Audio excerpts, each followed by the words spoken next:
Welcome to the Whiskey Explorer. Thanks so much for tuning in for another episode, guys. And if this is your first time on the channel, if you could please do us a quick favor, hit that subscribe button, hit the like button, leave a comment down below, let us know what you thought about this video format, and also don't forget to hit that bell notification so you know when new content is coming. So we've got new whiskey reviews and videos coming at you every Wednesday evening, 5 p.m. Pacific time. So thank you so much for your continued support. I really appreciate each and every one of you out there who subscribe to the channel. And all the comments, I love those, love going back and forth with you guys, so that's fantastic. Thanks for all of that conversation, I love it.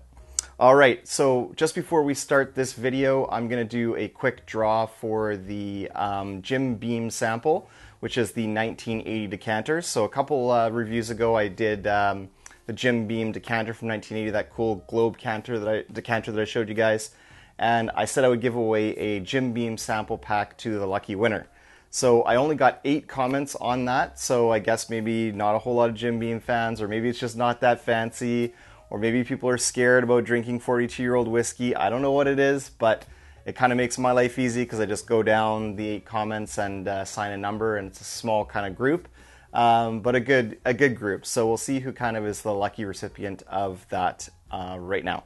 All right, so let's hit the randomizer, and it's number 5. So the randomizer says 5 is the winner, and I'll just flip over to the channel really quick here, and looks like the winner is another channel, which is kind of cool. So Prescription Bourbon, if you're watching, you have won the sample giveaway, so I will send you the Jim Beam 1980 decanter sample and some other Jim Beam goodies as well. So hit me up on Instagram, Whiskey Explorer 1, and we'll get that prize pack out to you. Thanks to everyone that commented on the last one and entered the draw.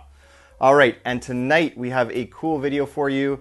This is a little bit different than the type of video that I normally do on the channel, and actually it was quite challenging, but this kind of video topic, this idea, it's not my own. Lots of other channels picked it up after reading a Redditor who basically wrote, you only need 5 whiskeys at a time. And this particular person was focused on bourbons, so I've chosen to take up that challenge and kind of look at my collection and decide, you know, for these categories, you know, what do we got and what would I choose? And it was really hard to make decisions between kind of one bottle over the other. And this was a challenge, of course, it started about a couple of years ago, I believe it was, on the Whiskey Tubes, and it's kind of been circulating. And part of that early on was a challenge, and no one's kind of really doing that anymore in 2022 because, you know, most people have been already challenged, they've kind of already been there, done that video. But I did find a channel, one of my favorite ones, I'm wearing their hat tonight, Straight Up Bourbon. So I am challenging Straight Up Bourbon to tell me and make a video of what your only 5 whiskeys that you'd need in 2022 would be. What this Redditor said was, you only need 5 whiskeys in your collection, only 5 bourbons, or you know, you could extrapolate that and say 5 scotches, 5 Canadian, 5 American malts, whatever it is, you know, whatever kind of category you want. Lots of different ways you could go with this. I chose to keep it close to the original, which was bourbon, so we'll kind of explore that tonight. So let's go over the categories first. So the categories are, number 1, you need a daily drinker. So something that is affordable, easily, readily available on the shelf, and yeah, something that you wouldn't miss having later on. So not something you need to double up in your bunker, anything like that. And the second one was impress your guests. So a bottle where you can pull that out and impress your guests, and kind of, you know, something that's maybe a little bit more difficult to obtain, something that they would, you know, think is pretty special to try, that kind of deal. And number 3 is a cheap mixer. So a cheap mixer that you'd have in your collection. So if you want to make cocktails or you want to try some smoked drinks, those are really popular right now. You want to make an old fashioned, you know, what would you choose for that? And then the 4th one was your Friday night drink. So for yourself, you've had a tough week at work, you have a love of bourbon or whiskeys, what you would choose to be kind of your favorite, you know, to kind of go to for a Friday night pour. And then the last but not least, which is a very cool one, is what's your special occasion whiskey? So what's your special occasion bourbon? And so we've got one of those in that category. So without further ado, and I'll pour one of these as we go out because it's a whiskey channel, and you know, I gotta have a little pour of bourbon, and you know, it was a tough day today at work, so I think I need one. All right, so first we need the daily drinker. This one wasn't too difficult for me. What I chose was what some might consider to be a little bit of a background whiskey. So there is great flavors in this bourbon that I'm going to pull out, but it's not going to change your life. It's right down in the middle of, center of home plate in terms of bourbon flavor and profile. And, it's not going to change your life or anything, but it is a super solid bourbon. And it's one that I wouldn't be, upset in terms of the price point if it disappears. So for that one, I chose the Knob Creek small batch, the 9-year age stated. Nice flavors in that one. Goes down really easy, super drinkable. You're watching a movie, playing video games, whatever it is you like to get up to on a weeknight, and you're having that dram. It's a really nice bourbon. It's got some flavors. There's nuttiness, butterscotch, caramel, vanilla, a little bit of baking spices maybe on the finish there. But price point wise, $45 to $50 Canadian, not going to break the bank either. All right, so impress the guests, which is a little bit kind of weird in terms of the order of this, but I'm just going by the original Reddit post. And the next one on his list was an impress your guest bottle. I know I'm probably going to take some flack from this, especially from whiskey enthusiasts on the channel, but I went with Blanton's. And I'll give you a little bit kind of like an explanation of why. So let's say you're having some guests over, it's a barbecue, you're having dinner, whatever it is, and they may not necessarily be into bourbon or know much about it. This is going to be a super sweet, super easy drinking flavor profile that I think anyone, even a non-whiskey drinker, can appreciate. I also think it's got, the fancy horsey topper and all that, and it looks pretty cool on the shelf. It's kind of an impressive bottle. Lots of people out there have seen John Wick, so they're going to even appreciate it from that level. It's kind of got the pop culture references and stuff going. And it's also a bottle that's become ridiculous to obtain. People go crazy over it. They collect the letters, to each their own. I'm not going to bash anyone who wants to pick it up on the secondary. You do what you want with your money. But for me, it's not kind of beyond an $80 bottle. It's definitely not what the kind of BC liquor store is charging either, in my opinion. But it will impress your guests, I believe. So Blanton's gets my vote. I also happen to be one of those people that can kind of look past the hype and still really enjoy the bottle. It has won lots of blinds for me as well that I've kind of done on whiskey nights with friends. So that's my impress your guest bottle. All right, then we have your cheap mixer. And my cheap mixer comes with a little bit of a different caveat to it. So cheap mixer, I went Wild Turkey 101. Now, just wait. I know what you're thinking. Whiskey Explorer, this is more and better than a cheap mixer.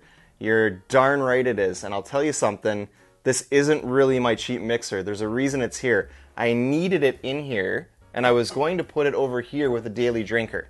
So it's kind of a daily drinker, but this has enough rye content in it where it really stands up, and the proof is nice at 101 proof, where it will stand up to some kind of mixing and mixology and some other, stuff you want to put in it. I'm not a mixed drink person, I'm not a cocktail person, but, in an old fashioned it'll shine because it has good rye, a nice amount of citrus to it. But this to me would be a fantastic daily drinker, and I will tell you guys from experience in blinds, this has beat, $90 bottle, it's beat a $60 bottle. It can hold its own as a daily sipper, and it's one of my favorite. I love Wild Turkey 101, so for me it's not just a daily sipper, and it's not just a mixer. It's a really, really great bourbon, and I think that at $40 Canadian, it's an absolute steal. And I mean, I don't have to worry too much about the secret getting out because it's already out. People know. In fact, this was sold out in my province for like 3 months straight, so I'm happy to get it back on the bar and buy a backup to make sure that I always have some Wild Turkey 101 around. So that's my cheap mixer, although, my caveat is that's much more than cheap mixer. I challenge you guys to put that in some blinds with some more expensive bottles and see where it ends up on the pile, because for me, it's always like in the top 2. So yeah, against much more expensive whiskeys. So that's good to know. All right, Friday night pour. So you've had a really tough week. The week sucked. You're ready to relax, and you're like, I'm so glad I got a weekend. What can I have to enjoy? So I'm pulling out Stag Junior. I know, again, I'm going to get some flack for this one.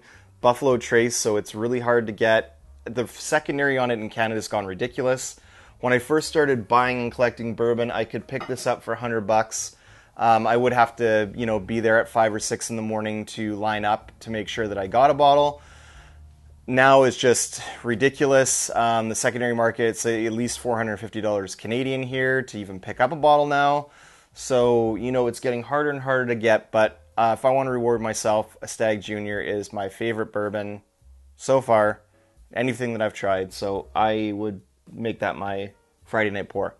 So the next whiskey is, speaking of pour though, we need to pour something. So I'm going to go with the old stalwart here. I'm going to go with the Wild Turkey 101. And I won't do a review on this because I will review this on the channel. I just finally got this back on my bar, but I will review this for you guys as well. But it's just a super nice sipper. I absolutely love this whiskey. 6 to 8 year bourbon from Wild Turkey, and I also love Wild Turkey. So at $40 Canadian and 101 proof, is there anything better? I don't know. I don't think not that we can buy here for that value proposition. So Stag Junior, another difficult bourbon to get now, but when I got it, it wasn't as hard to get, and the secondary price wasn't even close to what it is now. So for me, $4.50, I am so far out. I'm not paying that. But it's a fantastic bourbon. It's literally the best one I've tried. I get it. If you want to buy it and try it and you just can't get your hands on it otherwise, I get it. I'm not going to, say anything about that. You want to try it, you do you. Now, my special occasion bottle is Rippy 10. It's one of those bottles where if I pull it out and people know about whiskey, like my buddies that do drink whiskey, that are into whiskey, they really appreciate having a pour of the Rippy 10. So, if it's a special occasion or a whiskey night where I've got people that really appreciate it, I'm going to pull out the Rippy 10, because at the end of the day, when you get a bottle like that and you get to pay retail, I'm not going to say you have an obligation to open it. What you do with that bottle is up to you. But I kind of felt, when I won it, I was like, you know what? Whiskey's made for drinking. I don't think I'll ever get a chance to get it again at retail. So now that I've got it, I got to see if it lives up to the hype.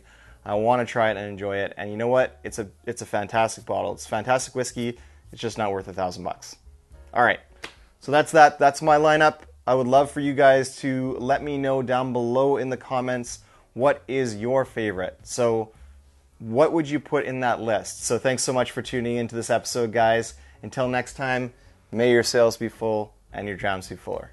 Cheers.